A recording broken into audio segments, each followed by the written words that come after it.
Merci beaucoup. La parole est à Madame Decorte pour la question de son groupe. Monsieur le maire, mes chers collègues, rappelons les faits.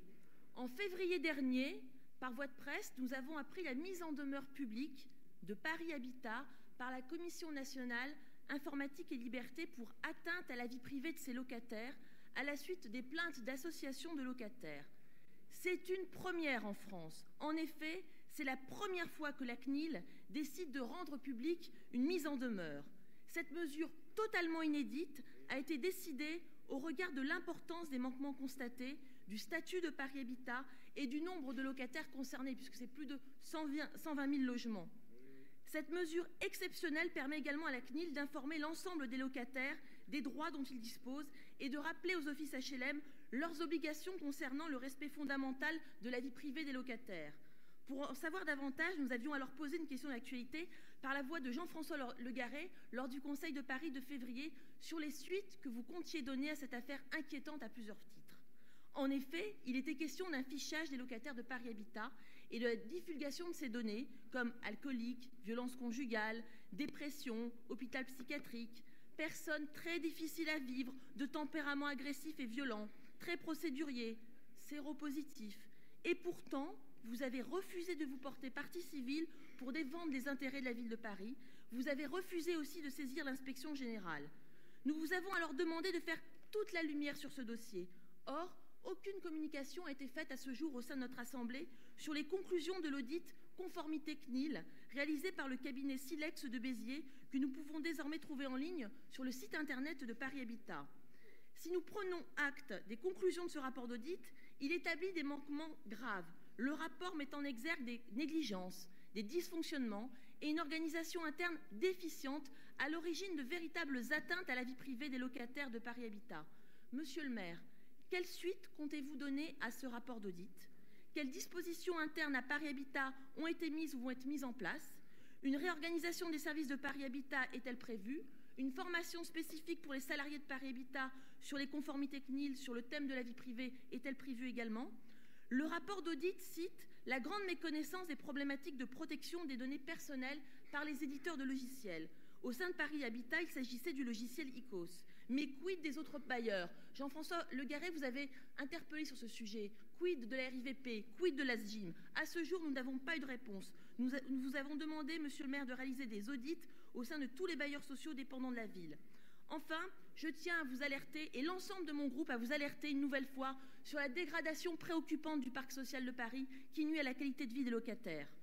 Et donc nous aimerions qu'il s'agisse en particulier dans l'Est parisien. Quelles dispositions comptez-vous prendre pour répondre aux interrogations des locataires de Paris Habitat qui ont été atteints au cœur de leur vie privée? Et de la même manière, quelles réponses allez-vous donner quand on voit la part qui est consacrée à l'entretien dans le budget de Paris Habitat qui diminue chaque année? Merci de vos réponses.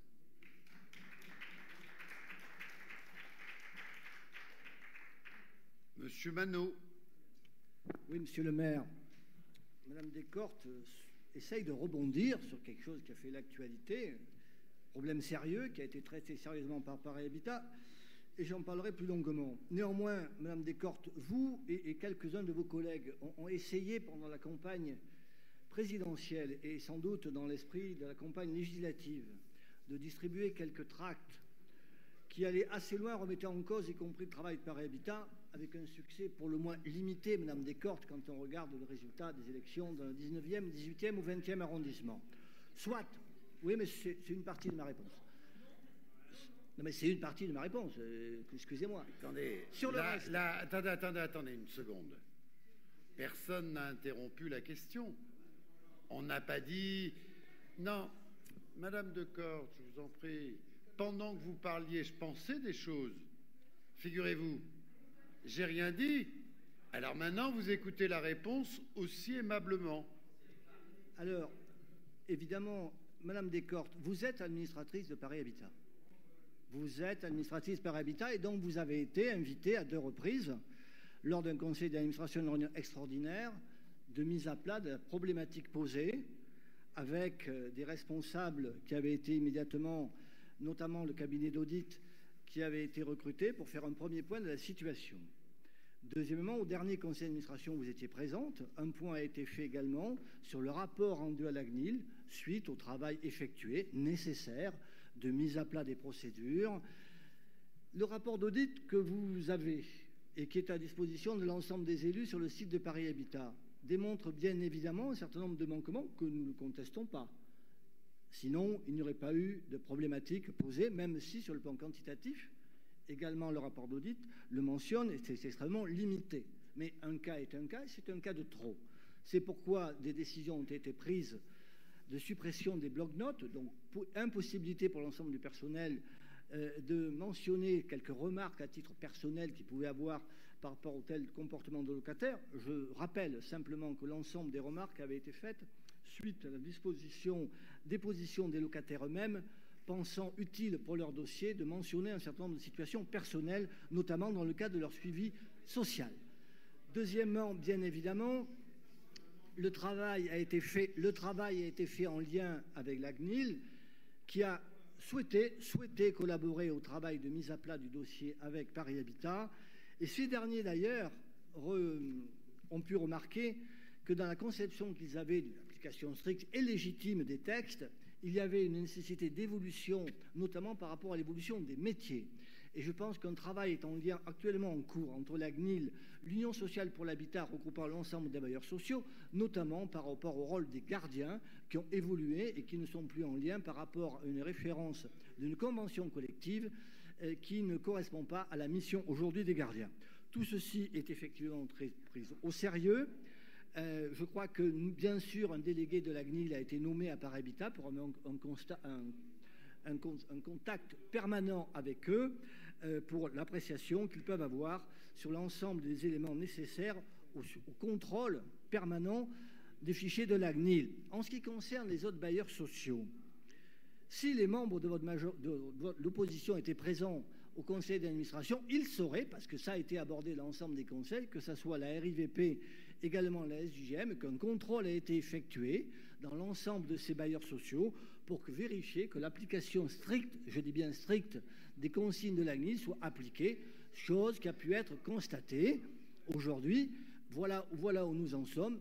Cette affaire, je le répète, est traitée avec le sérieux et tout le sérieux nécessaire, mobilise une partie importante du personnel de Paris Habitat, notamment et de contrôle chez les autres bailleurs, car il est hors de question pour nous que nous ne soyons pas en toute légalité par rapport au texte qui existe aujourd'hui, malgré tout ce que ça veut dire de contrôle, d'accès, de limitation des informations à la disposition de telle ou telle personne au sein de ces organismes. Mais je peux vous rassurer sur ce sujet. Merci.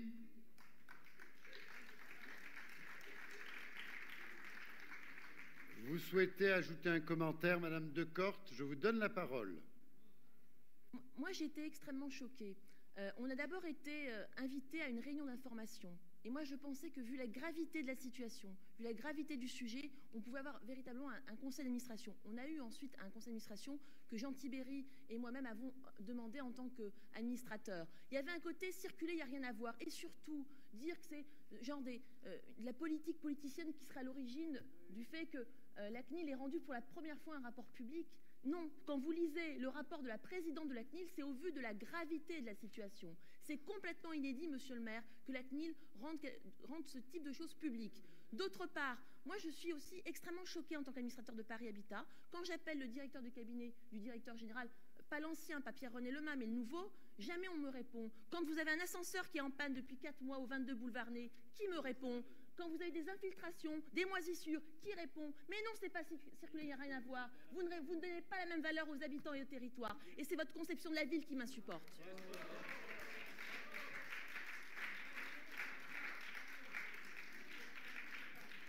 Madame Decorte, d'abord pour ce qui concerne le respect vis-à-vis des habitants des quartiers les plus éprouvés de Paris, j'ai plutôt l'impression qu'ils ressentent le respect que leur porte la municipalité. Ils le manifestent, hein.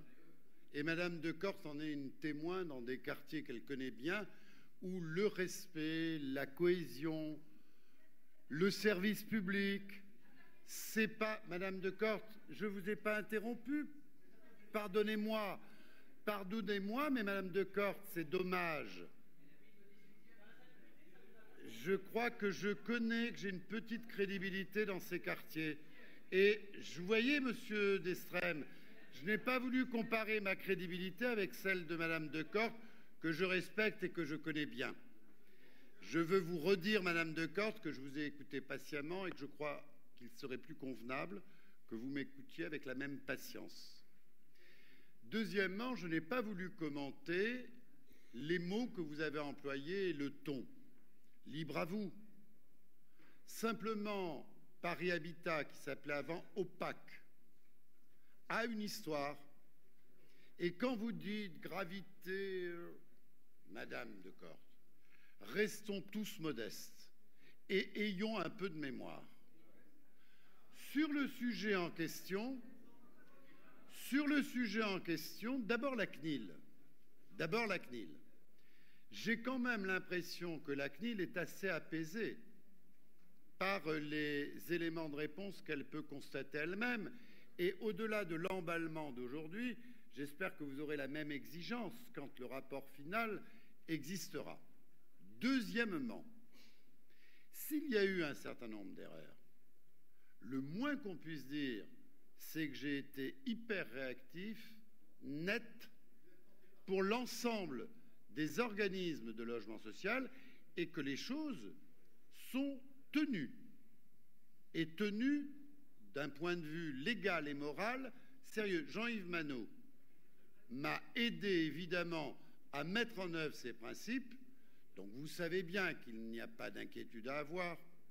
Vous savez bien, y compris certains de vos collègues étaient au conseil d'administration de la RIVP, que immédiatement, je me suis mis en situation de vérifier que tout se passait de manière convenable. Troisièmement, tous les éléments d'information sont à votre disposition. Peut-être que vous regrettez notre transparence, notre rigueur, mais j'ai l'impression que le ton, Madame de Corte, et les mots sont inversement proportionnels à la réalité. Alors, que cela vous fasse plaisir ou pas, nous avons des principes, nous les mettons en œuvre avec sévérité et il n'y a donc aucune inquiétude à avoir et vous avez toutes les informations que vous souhaitez à votre disposition. Voilà ce que je tenais à dire sur ce sujet et je veux bien comparer sur ce plan et sur le plan de l'Office HLM de Paris mon action et si vous me cherchez vraiment, celle de mes prédécesseurs.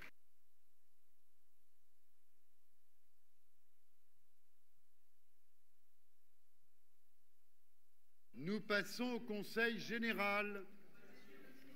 Et vous êtes déçus, hein? Contentez-vous de saisir le maire, c'est moi. Mes chers collègues, le compte-rendu sommaire